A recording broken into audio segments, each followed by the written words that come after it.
TV1 presents Yaduma iMoto Music Festival. Nali thuba kumuntu ofisa ukuba nemoto ethi yena. Ngenela umncintiswano njengamanje noma ikangaki. Uzibeke ethubeni lokuhlabana ngale moto.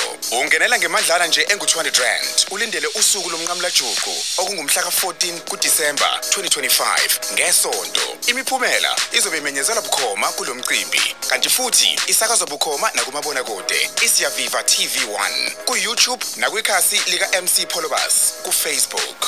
Zama na inhlanhla hleze kungaba nguwe nje #OneHome1Car wina imoto competition eConobia Flats house number 1465 kuzoqala ngo2 ntambama till late kungenwa mahala amatikiti omncintiswane aseyatholakala ngo200 nje kuphela. For more information ungashayela u079 045 3446 iqhaswe ithunga lokukheza PTY Ltd wina imoto.